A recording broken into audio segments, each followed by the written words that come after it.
Hey, good morning, everybody. It is January 7th, 2019, Monday. And today's topic that we're going to be discussing, having a conversation about, um, is one that was quite surprising. It's a word that scares a lot of people. I shouldn't say that. It's a word that scares me. So, yeah, we're going to have a conversation about it this morning. And here's the funniest thing. The conversation we had that I was working on this morning. So I'm in my office, 5 o'clock, and typing out the PowerPoint just so that I can get my head clear. It helps me as somebody who's kind of all over the place to stay focused.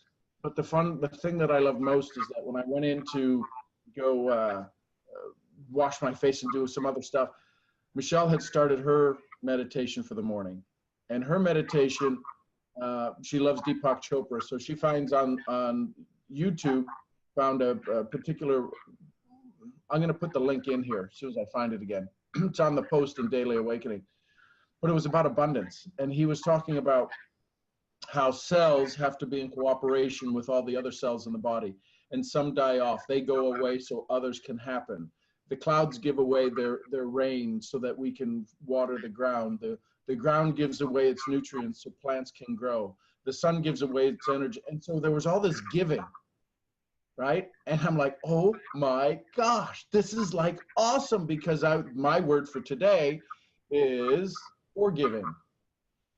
And it was quite interesting to see this word pop up in my life. Feel our release and go inside and visualize your ego. That's the thing that was coming up to me when this word popped up, the word forgive. Can you all see that PowerPoint slide? Okay, good. Just checking, because I am the techno wizard. So feel our release. What happened? So again, it was just, how do we take this word that has this nature to it? Well, if you have to forgive them. Well, if we want to sell something, what do? We put a what sign out in front of a house if we want to sell it? A for sale sign. If we don't want to sell it and we want somebody to use it for a while, we put out a what sign? A for rent sign. If we want somebody to know we're able to work, on trucks you'll see this all the time. If they're a company truck, it says not for hire, but if you're your own vehicle, for hire. So then put the word forgive. Give as we get to give it away. A lot of times we get to give it to ourselves. What are those ideas? I think I heard one time, holding on to not forgiving somebody is drinking poison, hoping it'll kill the other person. What poison are we drinking, hoping that something happens to them? What are we holding on to in our own life, in our own day? And I'll give you a list of some of mine. This is me. This is for me. Like I just said on the live I did on my page. Who gets hurt if you forgive? Now, I think sometimes the hurt part is this hole that opens up, right? I know my two brothers, and the reason that I left my family business, this isn't supposed to happen.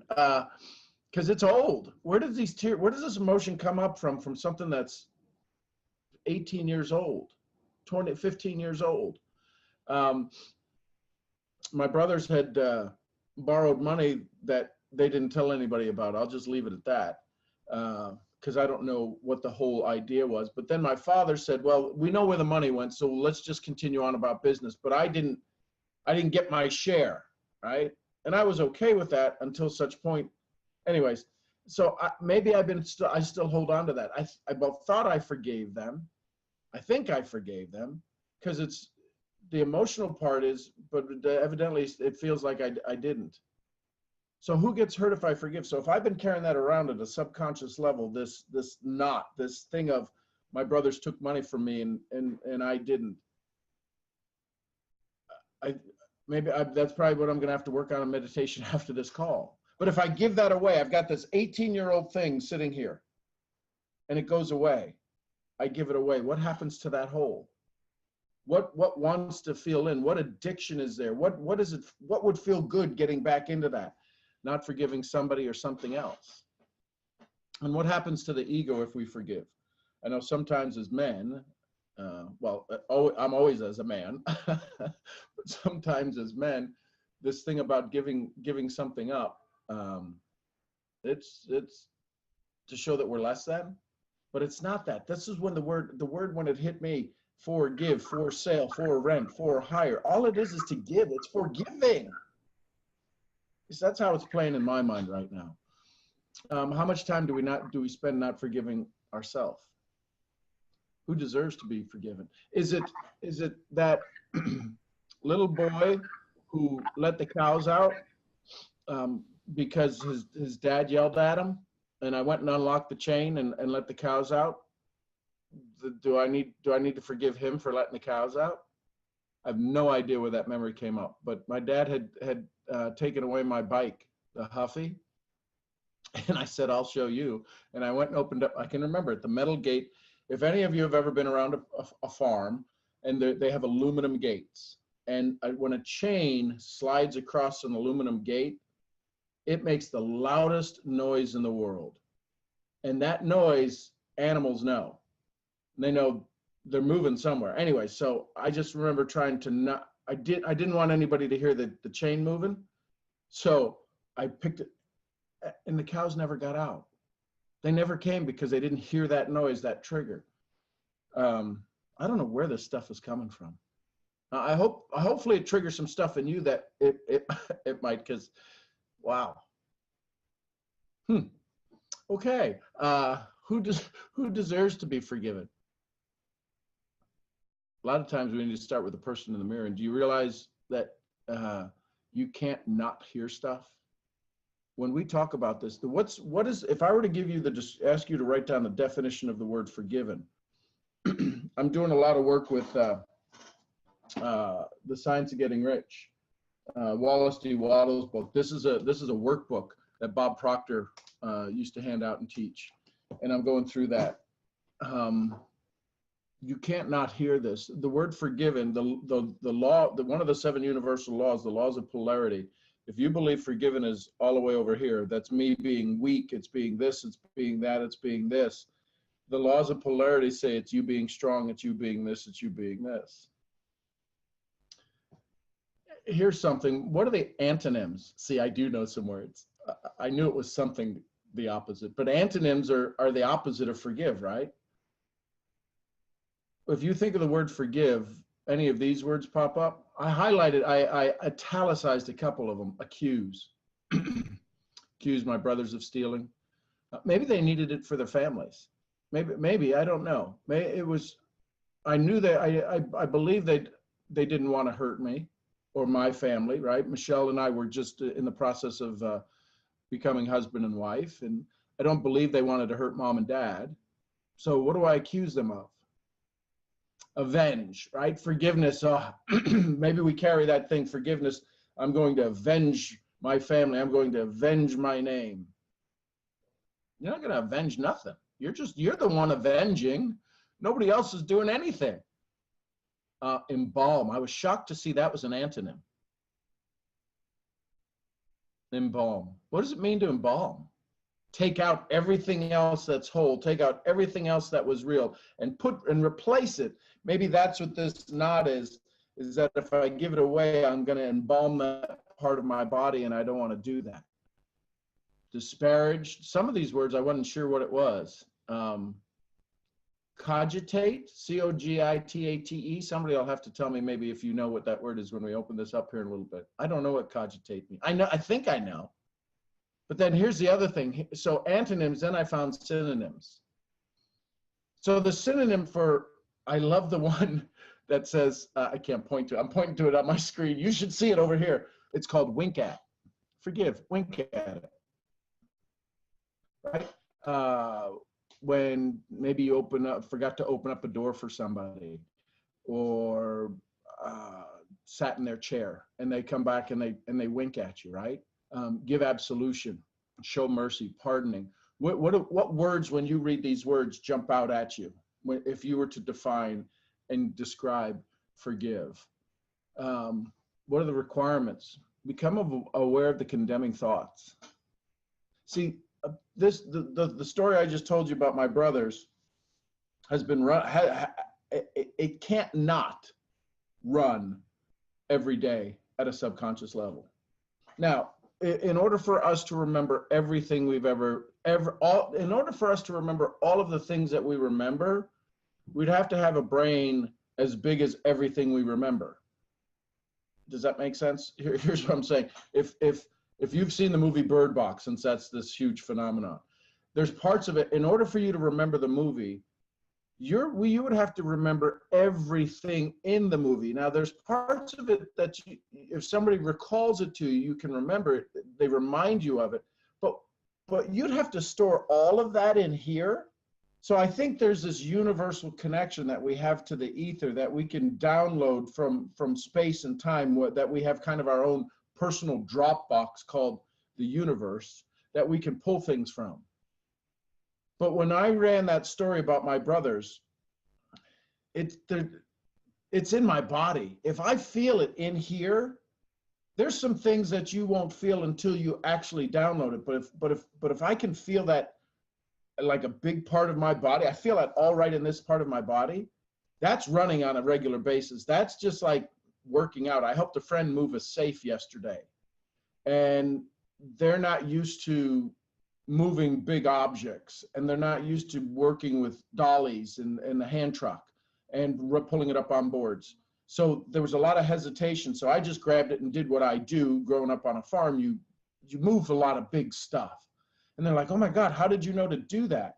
Well, I haven't moved a safe in 20 years, but you remember it, right? It's like riding a bicycle. So this thing about not forgiving, we become aware of, and it runs in our body just like a bicycle. We don't even have to think about not forgiving. What process can you begin to release? Become immersed in sound and silence. In meditation, in awareness, because here's the thing that I realize, that if I'm not forgiving, I promise you, my brothers are not thinking about that thought right now. They've gone on about their day, probably not even a portion of them ever deals with it, or right, how many times if we did have the conversation and sit down with them, they go, seriously, that's what you thought? And you're like, well, that's what I thought. Well, no, until you get the rest of the facts, right? So here's some of the list. I started making my list. I know I put up the list of 10 things. Here's some of the lists that I started. Not going to college. Well, what do you mean forgive yourself for not going to college? I had a choice. And maybe that thing has become a part of my story as a way of, I don't even know the word, vindicating, validating that I didn't go to college. I make it a part of my story. Now the 0.9 grade point average, that I can't forgive myself for that. That was me education. I wasn't prepared. Now I got better as school went on, but the not going to college thing, I don't know if I use that as a story or as a crutch. These are things that came up in meditation this morning. Exaggerating my success. I know back in the beginning, some of you in network marketing may get a kick out of this, but back in the beginning of my career, yeah, it was funny to say things that weren't true. No, that never happens in network marketing. Yeah, it does, because we forget that we get to carry over all of our previous success. See, I try to tell everybody I was successful in network marketing by being a good example of how I lost $80,000 in my first year. That was an ego thing. That was totally ego. Yeah, I got 80 grand I could lose, yada, yada, yada. I don't know what it was. But as in the next couple of years, there probably were some truths that were stretched. But I didn't, because I forgot to carry over that I ran $7 million businesses and had 100+ employees, and I understand business, and I failed at business, and this is no different. Being slow to forgive my brothers, there you go. Not believing in myself. This whole thing maybe of college or a variety of things. And I'm using this, I'm sharing this as examples for you to look back at you, not to feel sorry for me, not looking to see if I'm holding on to grudges. Oof. Again, this is the stuff that hit me. The more I meditate, the more I become clear, the more dirt's being, you know, Indiana Jones dug away. I'm in this excavation, this exploration of my inner soul. These are the things that keep popping up. What would be on your list? 10 things that maybe you could begin to forgive yourself for. What keeps us from these? I got to tell you, fear of forgiving. What's going to be left if I forgive?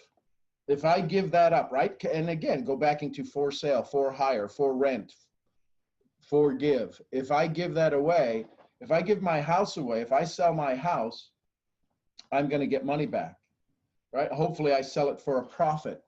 Well, can I forgive for a profit? Has little to do with money, but can I forgive for to be in a state of what's the return on that investment? Right? If you've been holding on this grudge, what are you going to get back? Usually it's joy, right? So part of this is understanding, and I've gotten pretty good at this over the years, but I promise you, there's some big things that are some big boulders that are still stuck down in there, just because I've been able to dance around them. These are the words that are coming up. I'm not filtering any of this. Maybe I should. But it's not being filtered. The sadness of forgiveness, right? These are the 4 steps from Kyle Cease: fear, sadness, excitement, and normal. The sadness is we know we could have done it a long time ago. But so even though we realize we could have done, God, I should have done that. That's a distraction from the giving. And then the excited is, I know a lot of times when I work with people, and my students, I work with them, and they say, oh, I feel this, I feel lighter, I feel freer. And then it becomes this new normal. As we get to the new normal, and it's comfortable to forgive, it doesn't hurt to go back to look at the source to see if there's anything else left down there, stuck down there. I was working with a very dear friend of ours, Joshua McGee. He's kind of our mental coach, spiritual coach, mindset coach. And one of the things he had us sit through one time, he said, if you just sit quietly, you can feel the attachment of souls, the attachment of energies. And I understand. I was in line yesterday to go get the oil changed in my car. Mason was with me. And we walked in, and there was a little turmoil at the counter. And as I stood there, I could literally feel myself being attacked, being attached by this energy in the room, because these 2 guys were fighting. Somebody over here on the other side completely disengaged. And then all of the guys out in the shop, I know this sounds crazy, but I could just feel these energies. I would actually feel them hitting me and attaching to this to suck out some good souls. So we're standing there. Mason was being attacked as well. You could see these energies just, anyways. I said, we're leaving. We're getting out of here. And he's like, why? We went to go change the oil. We didn't get the oil changed. I said, dude, did you feel anything in there? He goes, well, yeah, it was kind of tense in there. How could you walk in and feel tension unless it was attaching or attacking you? So we decided to just leave. We left. And I'm glad we did, because as soon as we got in the car, we started laughing about some other things, and I could just feel this release. All of that to say, what are some things that you'll look at to give yourself a better day? Because the forgive means you get to give it away. Just like a cloud dumps its rain if we're having a drought, we love when the clouds forgive its rain. What's happening right now? Where's a drought of friends and family around you that if you gave away your forgiveness, if you gave away some of those challenges, you'd be a whole new person. So that's what I wanted to share this morning. Of course, now we'll open it up for conversation and discussion. For any of those of you that have just recently joined us, or this is your first call, you're not required to say anything. This isn't everybody's got to speak, everybody's got to say something. This is just a group of high energy misfits who we've kind of showed up together in each other's lives, and we're here to support one another. It's a safe place. And that's all I can share with you. If you have something to share, great. If not, if you want to just enjoy and listen, you feel free to do that. There's no obligation. So I will now hush up myself. Appreciate everyone being here. Feedback, wait, thoughts, Kathy, what's jumping in? So how do we distinguish between something that we need to forgive and somebody that we just need to let go because they no longer serve us? Great question. So forgive them and let them go. The question is, how do I forgive or how do I let go? So can you do both? Mm-hmm. Even if they stayed in your life, you could still forgive them. My brothers are still in my life. We kind of see each other on Facebook, this, that, or the other. So they're still in my life. They're not active in my life. But when I forgive them, I don't have to, it's not the, who's the gangster in Chicago? Anyways, the movie about him, and I keep seeing his name almost, but he's, where he says, like, I want their family dead, I want their dogs dead, I want their dead. We don't have to, we can let them go and forgive them. They can still be in our life. Maybe they'll never know we forgave them, but they didn't know we hadn't forgiven them. So it's a great question. I would start with you. What would you need to let go? What would let go in your soul? Whether you let them go, forgive them, or whatever, but I think the forgiveness part is first, and the letting go comes easily after that. And if somebody's got some concept or input on that, please share. Yeah, I think it's important to realize those are not mutually exclusive. They're mutually dependent. You can't Correct. let go. You absolutely cannot let go until you forgive. The forgiveness is what allows you to let go. Here's how I think of it. I think of it as buried is not gone. And any metal detector can find it again. And life brings these random metal detectors in, whether experiences with other people, opportunities, whatever it is, and it's going to find that thing. It's just like when Sean says, I don't know where that came from. It's because it's still there. And the forgiveness is the only thing that actually releases it. So unless you want to just keep dealing with it and keep dealing with it and keep dealing with it, you can't let go until you forgive. But in my reading this morning before we came on, it was about gravity, and it was talking about how we have spiritual gravity as much as we have physical gravity. And we fight gravity physically. So certainly at my age, I'm always fighting the ravages of gravity. But spirituality, or in our spiritual and emotional life, we have to fight gravity as well. And I think what you're talking about, Sean, this forgiveness, this is part of that negative energy that acts like a spiritual gravity and pulls us down. But I love what you talked about before, and I just want to make a comment here, and then I'll mute because I think I might be causing a little bit of an echo. But I think it's important to realize that where ego comes into play on this, because our ego is a big part of forgiveness. And, when our ego has this fear-based view of the world, so we have this fear base of what's going to happen to us if, what's going to happen to us when, that's ego.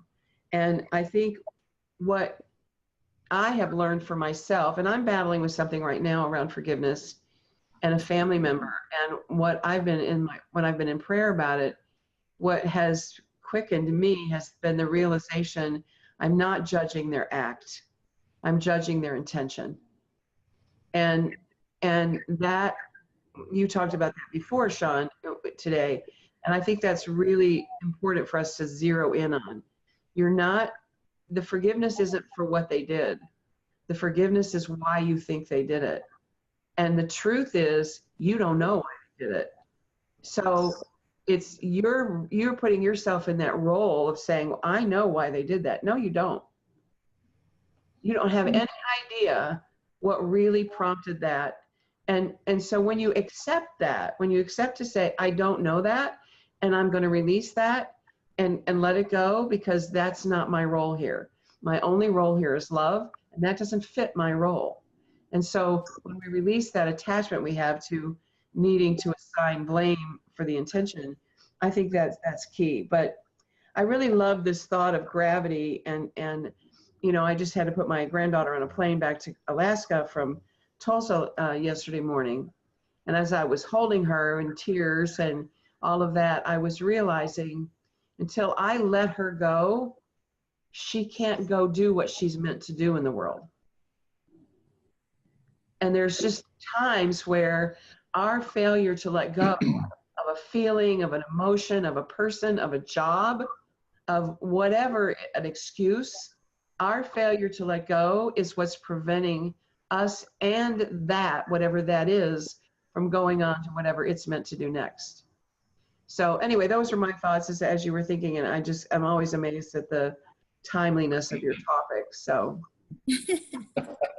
Yeah, funny how that works. But Kathy, I appreciate that and thank you and love you, and just I look forward to the day that I'm in tears at an airport as well, letting go of one of my grandchildren, because I know what it's like trying to let go of Mason now, and you know, I think grandparents say if I'd have knew how great grandkids were, I'd have had them first.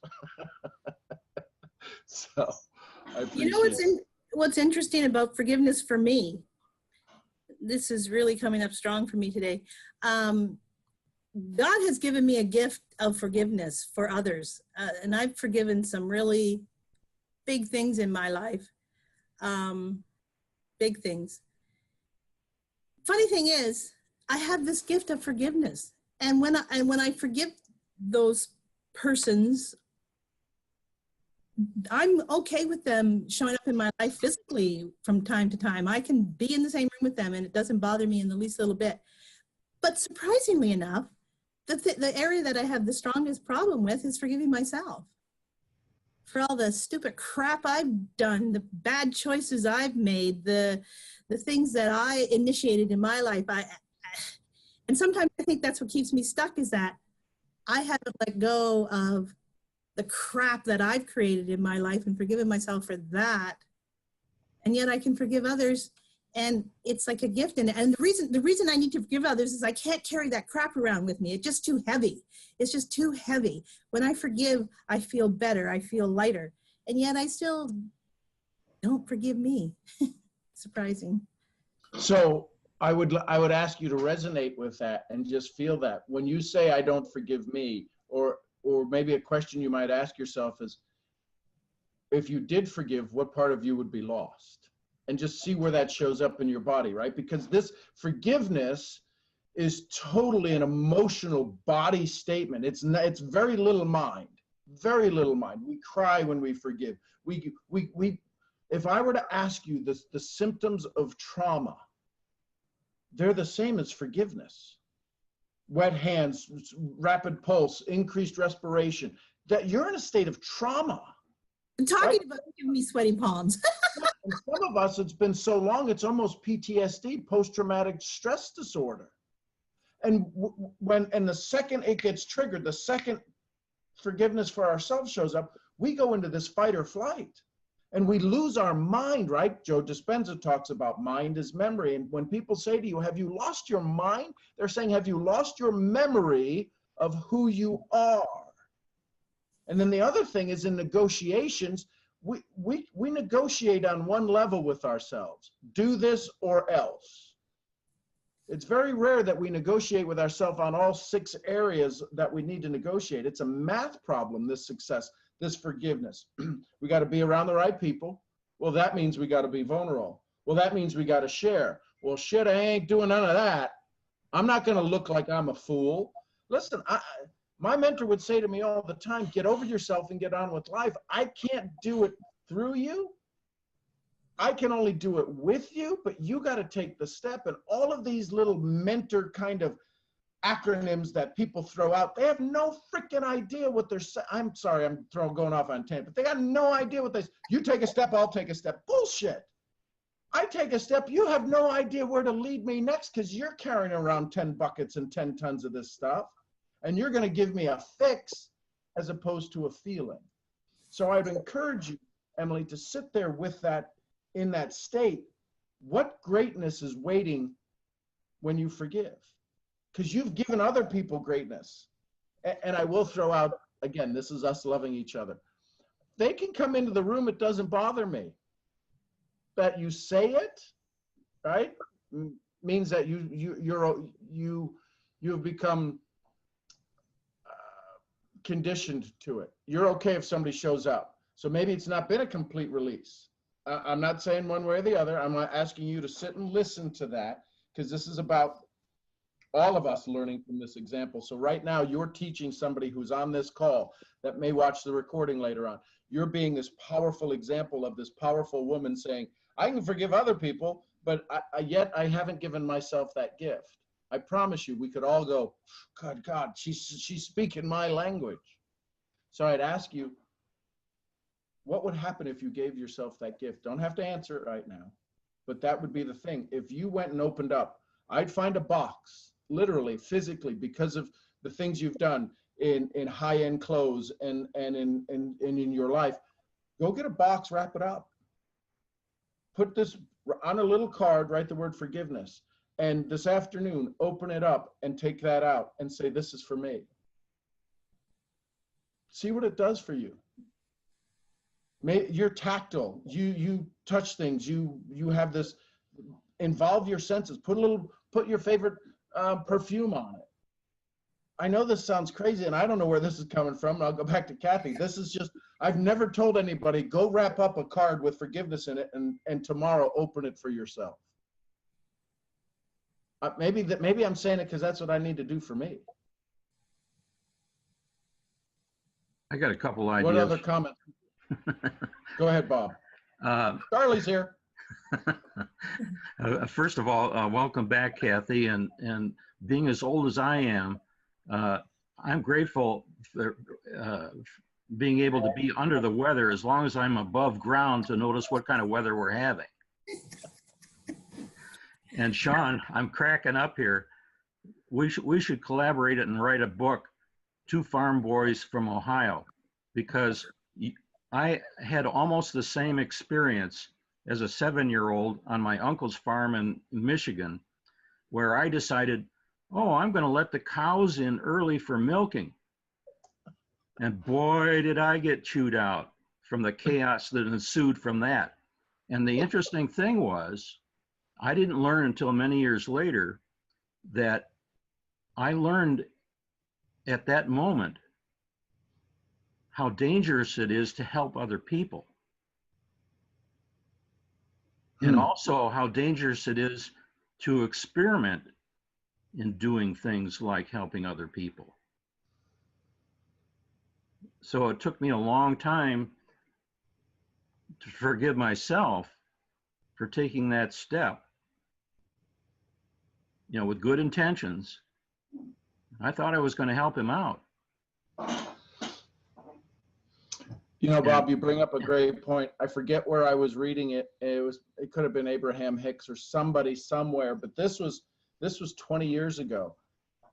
It said, if you know, until you are asked for help, you can't offer it. And they gave an example. If you're standing in line, and it happened to me the next day, if you're standing in line at a convenience store and the person in front of you says, ask the cashier, do you know how to get to somewhere? And they don't. And you offer it up, you took away their ability to connect. And that whole story just ran through my head, Bob. So yes, evidently we have to collaborate on something. But this is so key, folks. And again, I'm going to be very stereotypical and maybe chauvinistic, but I believe you all know my heart. A lot of times women have a tendency to want to help where maybe they haven't been asked for help yet. And this is a huge part, especially in network marketing, where we have to go give, and then we wind up giving, and nobody asked for it. It's a hard thing. It's okay if our kids, I know when Mason was a baby and he would go like this, right?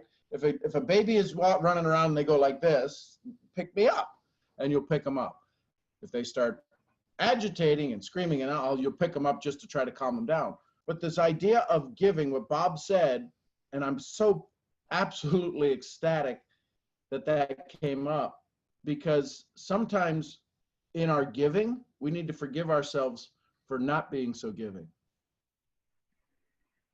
That's powerful, Bob. There's another dimension that I wanted to suggest too, and about forgiveness. I'm wondering, Sean, if you've thought about it as being an extra dimension of the problem of being addicted to approval. Oh, totally. Absolutely. If you forgive somebody, if you give somebody, you've taken away the need for you to be approved by them. 1000%. See, I was watching something and it was talking about it. I was reading somebody's post this morning about they were waiting 5 hours to send to help somebody get into rehab, and they were doing and they were finally put into rehab, and then they were given a bag to go home with of all of their stuff. And this soul that just went into rehab, they gave them all of their, quote, worldly possessions. This addiction that was a chemical, we could identify it. There's a rehab facility, but we're sitting around here. Emily's sitting around here. I'm sitting around here going, well, I can forgive everybody else, but I'm addicted to this idea I have of myself that I haven't forgiven my brothers. My brothers owe me a whole bunch of money.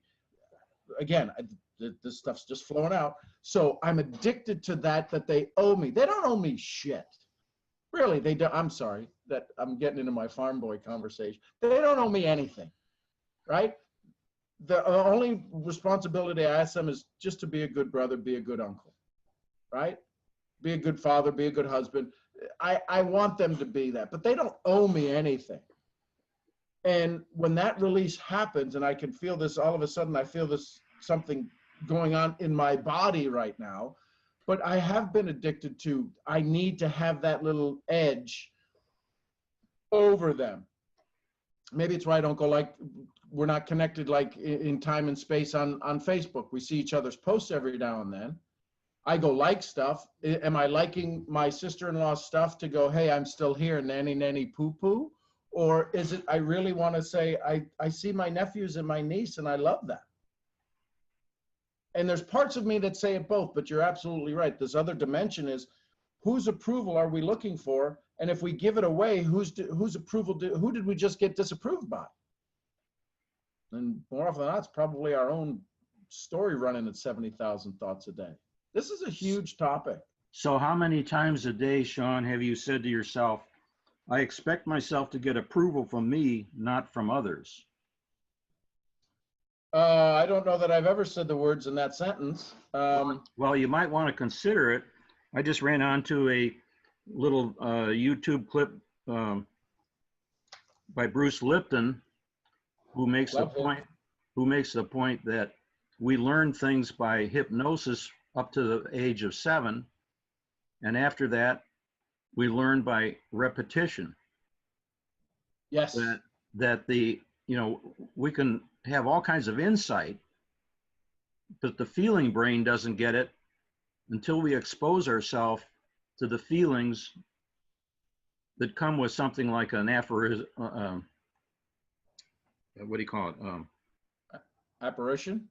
No, when you repeat something. Oh, repetition, repetitive. Yeah, that isn't the word I was looking for, but until you sort of dilute the experience of the feeling brain through repetition by telling it, I expect approval from myself, not from someone else, and do it repeatedly. Yep. I spent a year one time, almost a whole year, I don't know if I was 17 or 18, saying I'm enough, and consciously saying it. When I was aware of my brain running off track, I would come back to the conscious thought, because the brain can only do one thing at a time. As much as we think it maybe can do multiple things, it can't at a conscious level. So yeah, I am enough. I approve of me today. And it's going to sound like political. I approve this message, right? But we've got to be aware of the message. So when we start to do this, I love this. I love where this topic's going, Bob, is that I would ask you to share, go inside of a Daily Awakening and share that clip on Bruce Lipton. I love his stuff. And again, because it's about connecting to our own self. How many of us have said, I feel disconnected? I just don't feel it today. We don't say I don't think it today. We say I don't feel it today. Well, the feeling then, it's all body. And Bob is right. Through hypnosis, through repetition, everything you say has been recorded in your brain. That which you repeat on a regular basis becomes permanent. Dr. Shad Helmstetter, the father of self-talk, teaches us in our if we were to go do an event at a Chamber of Commerce, he says, I want to take you on a little trip. He says, I want you to imagine for a second you're this newborn baby and you're looking and you're in this park and you're laying in this most lush grass that exists on the planet. You see the clouds, you see the skies, you see the birds, you see these beautiful trees. There's a slight breeze, the breeze that you absolutely love now as an adult. That's all there for you as a child. And then your brain wakes up, it becomes aware. And as this child, you have your first thought. And your first thought is to go from where you are to someplace new in this park. Now, if you're this child and you walk through this grass, if you were to turn around and look, how much of that path, how much of that thought process would you see right now? You'd maybe see a couple of spots where you stepped.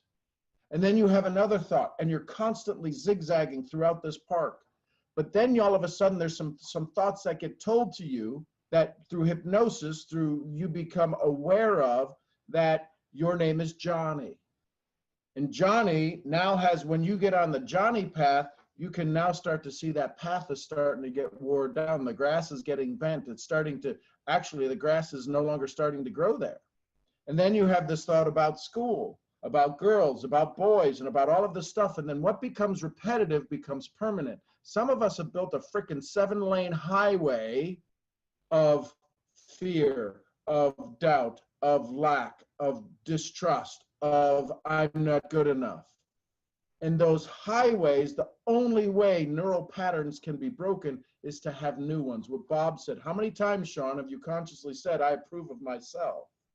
And in that conscious thought, science proves through fMRIs, there's something called neural pruning. We can actually stop those, we can destroy those superhighways of disbelief, of doubt, of lack, of fear, and we can build new ones. The challenge is we're addicted to those easy paths. If you had to go right now, if I had to go see Kathy, and my only criteria was to drive on dirt roads, Kathy, I might not see you for a while. But if the easiest way was to go see Kathy was to get on I-35 or 30 and 35 and go south, that wouldn't be a hard thing to do at all. I could get on the highway, I know, pay a couple of tolls and done. But we've built these super highways in our mind of who owes us, I'm never gonna, they gotta apologize first. We built these highways. Now, some of these things are emotional. I'll give you one that's emotional for me. I don't know that if what I could do to ever forget it.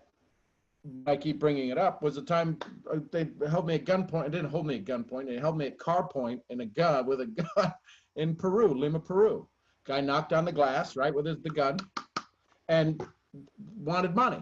I'll never forget that. It was a cool image. Again, it turned out good. So, but then there's other things where I'll remember as a child that they were very emotional, right? Liquor bottles being thrown across the room, broken against the wall when my dad was mad at mom drinking. Don't know that I could ever get that out of my head because it was so emotionally charged. All of that to say, what are the super highways you're running down today? Today, you woke up. Joe Dispenza talks about it. If you woke up this morning, got out of the bed on the same side, and you went to the bathroom the same way, and you brushed your teeth with the same this, and you did all of this stuff, and you're saying, today's going to be different. How the hell is it going to be different if it doesn't start off different? Feedback, thoughts. What are you feeling? What's showing up? It's a tough one. It's a tough topic. There's no doubt about it. But we didn't come here to talk about bonbons and fruitcake. Hey, Sean, Did anybody? you just talked about making change. And I don't know if anybody noticed, but I decided today was going to be a great day, and I grabbed my laptop and I said, okay, I'm going to sit somewhere different. So all of you looking, if you always know, you see my big stone fireplace behind me, and now you don't.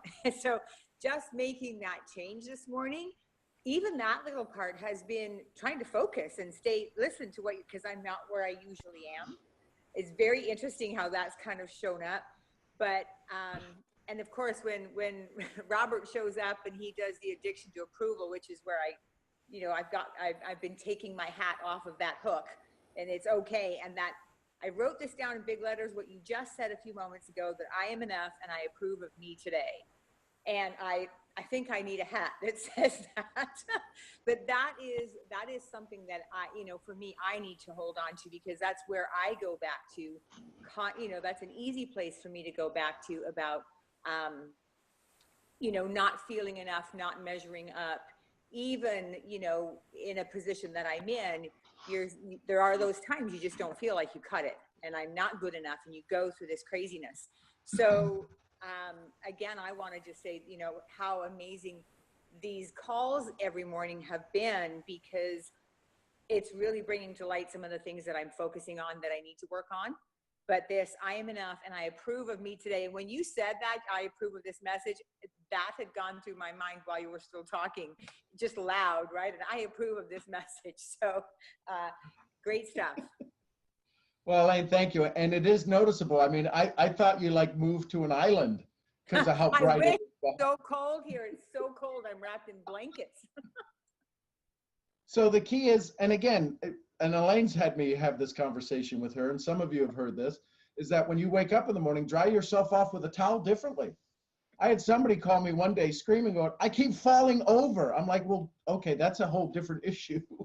But the point is that we need to, everything that we can change, we need to change. I will move my mouse around and I'll put it on the left-hand side, and I'll try to do that for a little bit. It makes me conscious of why I would need it on the right side to be more effective. I'll not use my mouse pad, for this, and then my hands will hurt. And I'll go, okay, I'll go back. But I make these conscious decisions to change the little things, because if you change the little things, it's okay to change the bigger things, because everything is stacked, right? So that's awesome, Elaine, thank you. And again, I love where you're at. Doesn't it look like I thought literally you and Rick had gone someplace, because the house looks lighter, the beams look more, it's just beautiful. I think what you just said is really important when you talk about it's a conditioning.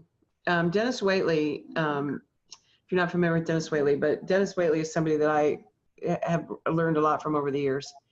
And he's worked a lot with athletes, particularly with Olympic athletes. And what he's trained them to do is to mentally go to a place when they're getting ready to compete and be at the pinnacle of their work. What they're saying in their mind, then what he's taught them is the phrase "just like drill." And so instead of the nerves and everything else coming up and preventing them from being able to do what they know they're capable of doing because they've done it over and over again, is this thought, just like drill.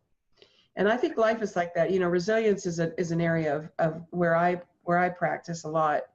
And I have found this to be true. Change is coming. Whether you want it or not, or accept it or not, change is coming. It's a factor. It's a reality. The way you can change your relationship with change is to become an architect of change. And you do that in the little things. When you do that in the little things and you perpetuate change for yourself, then when big change comes, guess what? It's just like drill. You already know how to do this. You do it every day. You already know, you have the shock absorber already written into your DNA because you practice it every day, just like drill. It's funny about I love that. Go ahead. It's funny that you mentioned about change, because this morning I didn't consciously, but I did things differently this morning than I normally do when I wake up. And I was very, very sluggish in that when I woke up this morning because of the physical things I've been dealing with. But anyways, I just did some things differently. Like I read a different quotes from a book that I'm reading by John Olstein. And I even like my little morning routines, I did in a different order. And when I came to get on my computer, I didn't turn on both lights that I turn on. And surprisingly enough, I ended up being more alert quicker for the day. It's surprising how just doing those little things that I did differently created an alertedness quicker. And again, the brain looks for two things. One, will it kill me? And two, how fast can I recognize the pattern? And as soon as we break the pattern, it's looking for, will it kill me? It only looks for those two things. So I love Dennis. I actually have his Olympic CD series in the Hummer, and I'll listen to it. And when he talks about that, and I'll go back to, I shared it before, the Australians, when they beat us in the America's Cup about the big yacht racing, they played this tape over and over and over, just like drill. They said the average yachtsman played it over 1,000 times. They played it. So when they stepped on the ship, there was nothing that was out of the ordinary, nothing they had to make a decision about. It was already there, then they just had to tweak. So it's again, what do Olympic athletes do that we don't do? They get up faster, right? The difference between gold medal and silver is tenths of a second. How long do we sit at the water cooler and carry on this shit with our life going, yeah, my brothers haven't still paid me back. That's not tenths of a second. That's dozens of years. So, yeah, that's a great point. I mean, Emily, that you brought up, that you just didn't put on one light and it changed the way you looked at things, because the brain is taking in everything.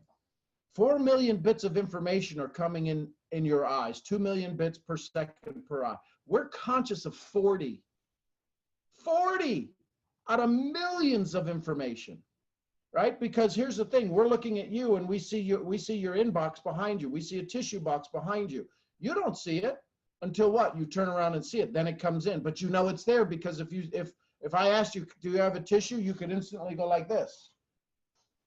And if I moved it, you'd go, where the hell's my tissue? Right? And so my question is, you got to ask, where the hell is your joy? Where the hell is your greatness? If you're not looking at, like Bob said, and what Elaine wrote down, I'm enough, where's your freaking enough at? Where is your joy at? Well, I'm too busy worrying about carrying this crap around. I got to make sure my aggravation and agitation to my family, to this and all that, the other hangs around. I got to hold on to this. I ain't got time to find my joy. You see what's in this? I would encourage you, go find your joy today. You may be lost looking for it. It was funny how we were talking about that. You've never seen Beamish come in and sit in my lap before, but he had to come in and sit in my lap because maybe I needed it. He absolutely can feel my soul. So maybe he needed to distract y'all. I don't know, but Beamish is pretty good that way, aren't you, buddy? What else is showing up for anybody? Hello, everyone. Hey, Lovelia. Hi. Know that the word change popped up, and about the light that Elaine has behind her that made that change in her scenery at this call. I can say that the act of forgiving ourselves and forgiving others is an individual act that allows light to come in more in our lives. It allows us to step into a little more greatness as an individual. And we don't need to depend on others to forgive. It's an individual decision that I am making for me to be freer, for me to release, for me to get a little more, to lose a little more weight. So it implies changes. And I can say that as long as I forgive, as long as I forgive myself and I forgive others, I am a better person. That's awesome, Lavelia. I appreciate that. Thank you so much for sharing that. And it's true. It is a personal decision. We don't have to. We're waiting on forgiving somebody else, but we have to forgive ourselves first. So it's a personal decision. I totally agree with that. Tracy, I see you unmuted yourself. Well, good Yes. morning. Yes, hi, I've been listening to this and it's always very enlightening because it really does stir up a lot of things. But right now I'm dealing with, like you said, the whole forgiveness thing. But I think the third piece of what I'm dealing with is, yes, we go through the process of forgiving others and forgiving ourselves. But and my heart is racing right now because, you know, we also have to ask for forgiveness sometimes for our own actions, whatever we're holding on to, whatever grudges we've been holding on to. Sometimes we have to ask for forgiveness, and my heart is just racing right now because I don't know, the person that keeps coming to my mind.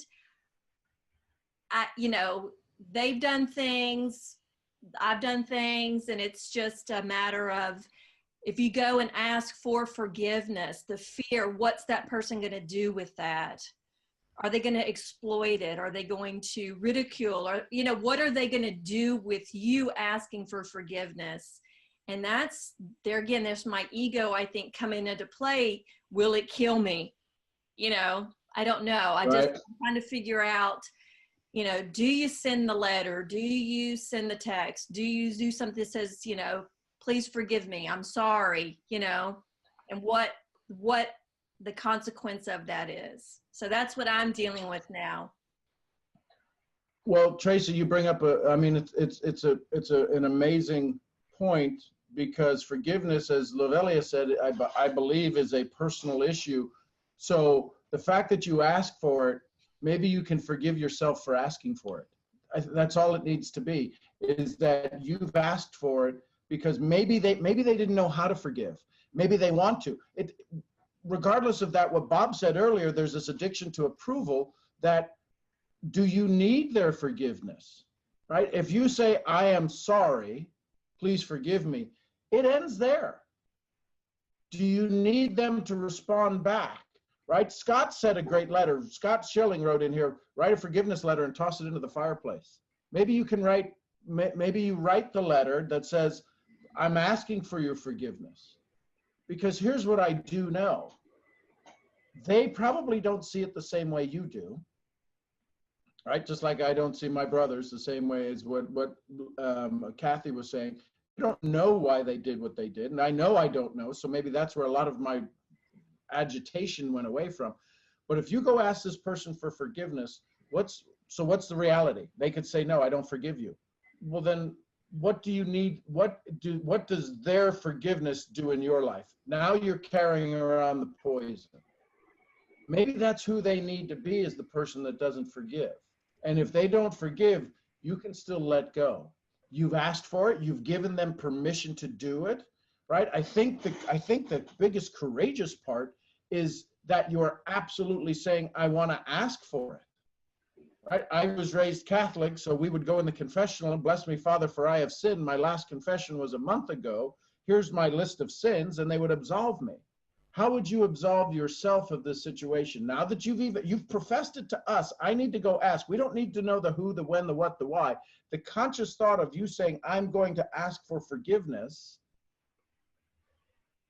Now what happens in that asking? For me, the fear is that then it has a possibility of becoming public, and then it just gets re-energized.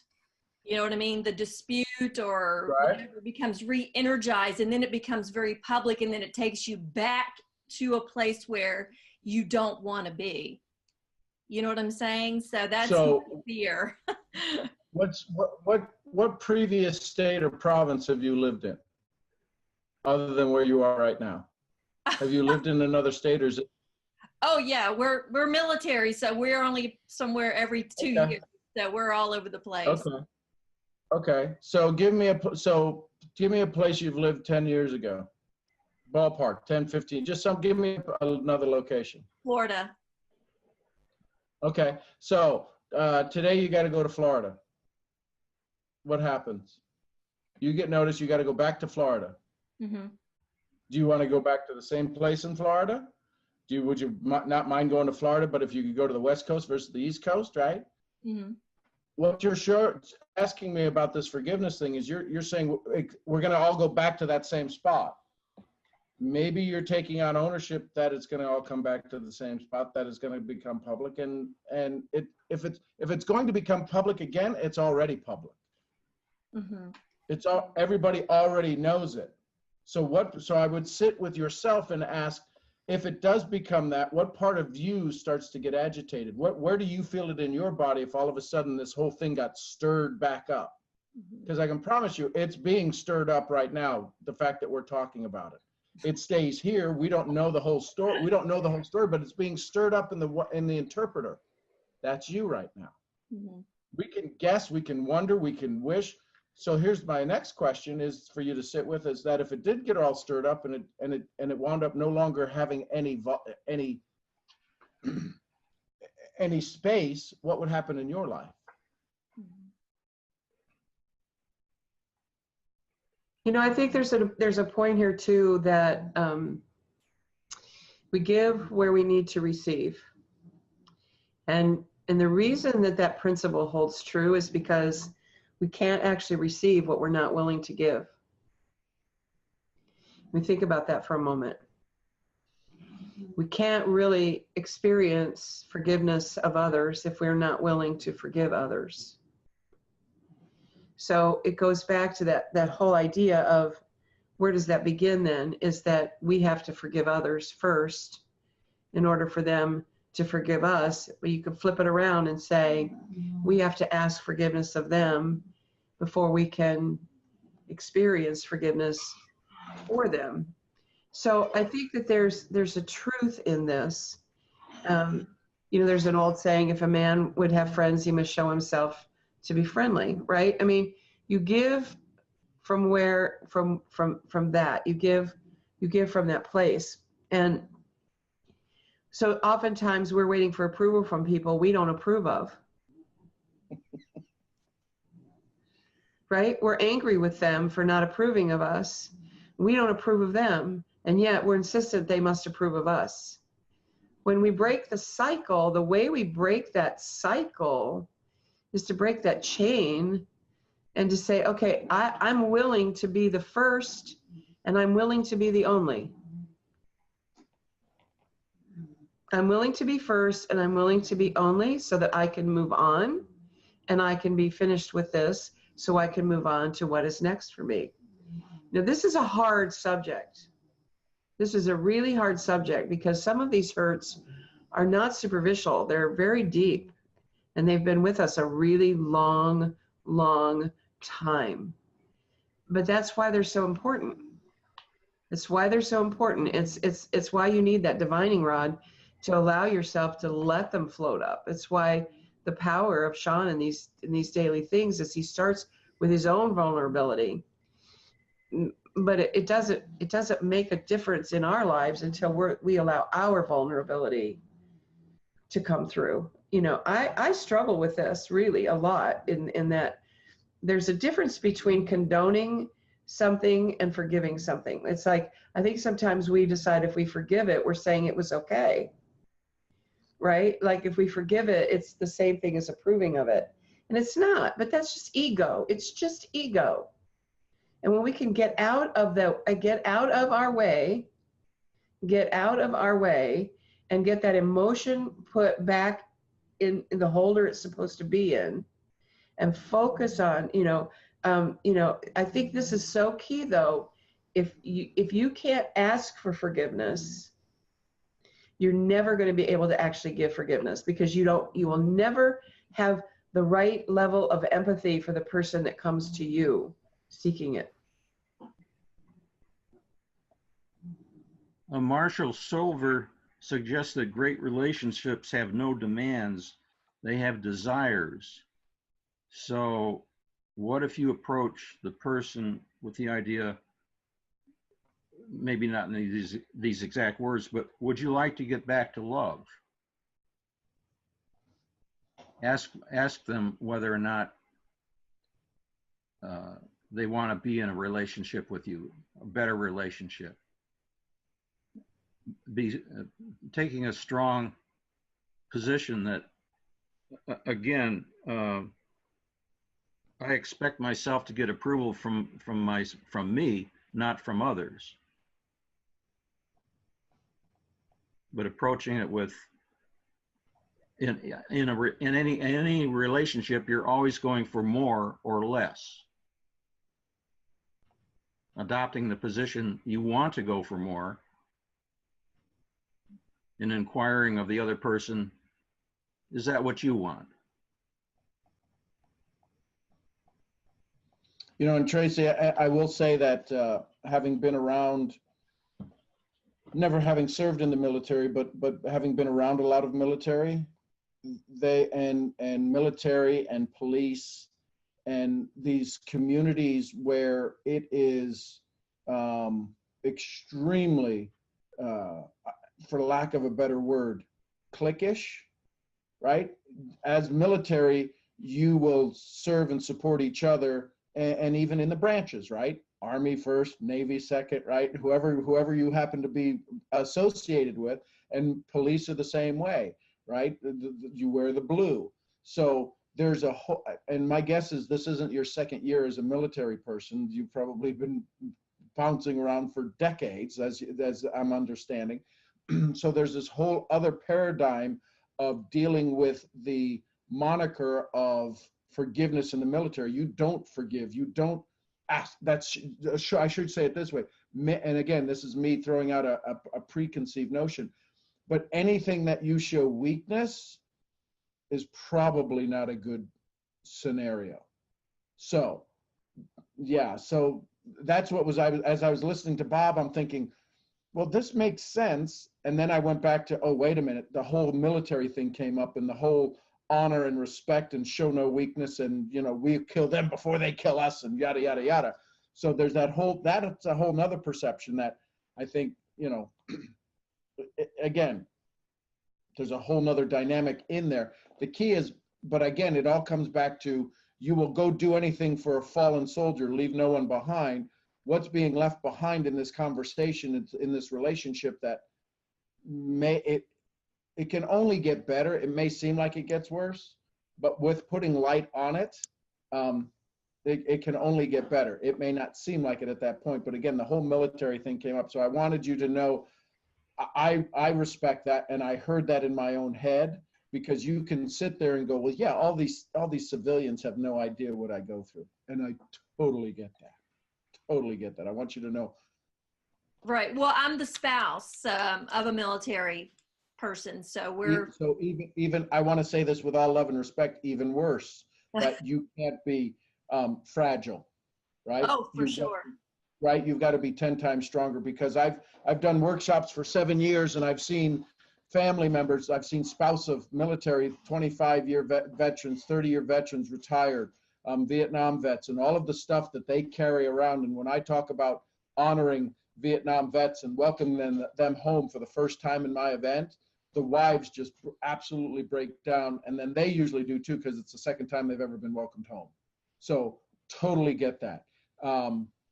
Yeah, I think there's some conversations that some people may reach out to you, and for you, that I would encourage you to reach out to some folks who are in this community to speak to them. But again, not being chauvinistic, but female brain, powerful female brain, spouse of somebody who's had some issues that's got to deal with some scenarios, probably another strong woman's brain for you to bounce ideas off wouldn't be a bad thing. That's outside of the cult. And I say that with honor and respect. That's called the military stuff.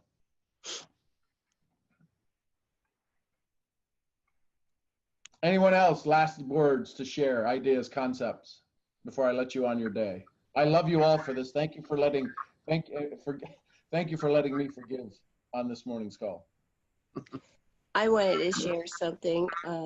I hope you can hear me. I am getting over some laryngitis, but I had to learn for myself that when I didn't forgive, it was me acknowledging to them that, how do I say that?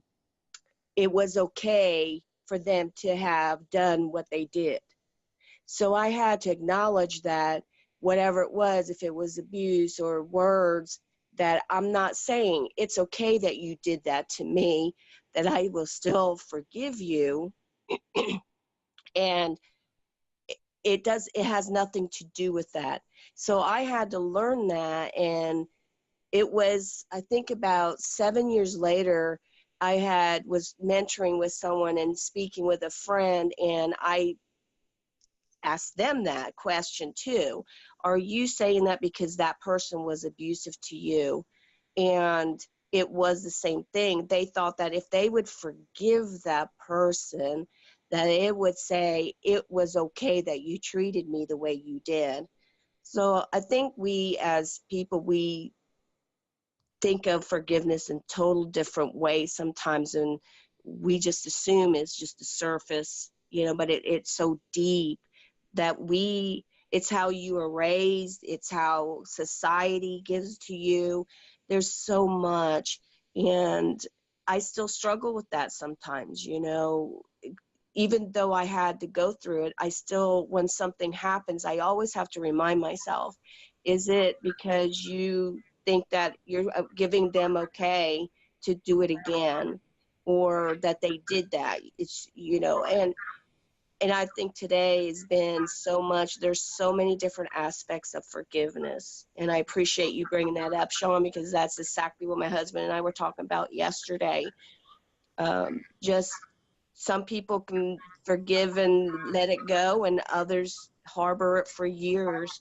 And we were talking about that. So I will have to tell him that that was our thing today. So it was really neat to hear that. So thank you so very much, Sean. Appreciate it.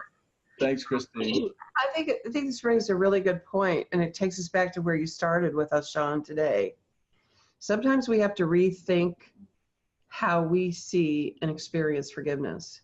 What do you think forgiveness is? If you're giving something that you don't know what it is, and you attach all these other attributes to it, you make it bigger than it is, you make it something different than it is. I see forgiveness as making peace with. It's not approving, it's not any of those things. It's just accepting that I don't know everything there is to know about this situation. It's not my role to judge in this situation. It's my role to show love. That's my role. So when I come into it, I say, how do I show love here? It's not going back. It's not continuously going back. This isn't a victim mentality. It's not about staying in a place of victim. It's staying in a place of victory and saying, I will not be victim to the result of your action. I was already the victim of your action. I'm not willing to stay a victim to the result of your action. You might not have had any choice about what they did, but you do have a choice about how long you let what they did impact you and influence you. It's about the sphere of influence. How long will you allow what they did or what you did? This is me talking to me. How long will I allow that mistake that I made to continue to overshadow and influence my future decisions? I get mad at myself. I get mad at myself for hanging on to that stuff. But the key is that you can't be mad and at peace in the same thing. Two emotions, it's hard for two emotions. But I think it's about relief, and it's about making peace with. And I think that's where I would just encourage everyone. I made a list when Sean did his list of 10 things, and I was just like amazed at how quickly I could come up with a list of 10 things I need to forgive myself for. And I would say, I think if we look at that, that's also humbling when you think about that in tandem with, okay, I got these 10. I'm worried about this one thing you did to me. Man, I got these 10 that I did, you know? So let me forgive you so I can get down back to the work of forgiving me, you know? But anyway, I got to scoot, guys, but it's great to be back. And thank you, Sean. Love you all very, very much. And I will see you in the morning. All right. Love you all. So I see Bob is unmuted. Bob, any last words of wisdom, Charlie? I was just going to say, you can kind of boil it down to a simple thought of who are we giving the forgiving to? It's to ourselves. Yep. Yep. I think that's powerful.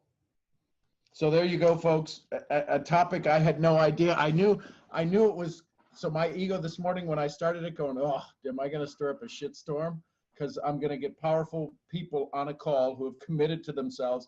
And then I'm going to say, we should all forgive everybody else. And you're like, this guy's freaking nuts. I ain't forgiving them shit. Right? So, and then it was forgive. All we have is to give. If we're givers, if we're these people who say, I love to give and not receive, then God, by God, go give some forgiveness and watch what you get to receive back by default. So who are we forgiving? Who is the forgiving for? Thank you for all of that. I love you tons. Thank you for forgiving me for my spelling, for all of my just nuttiness. I love you all for all the joy you bring into my life. And guess what? I'll see you where? At the next event. Love you tons. Bye for now.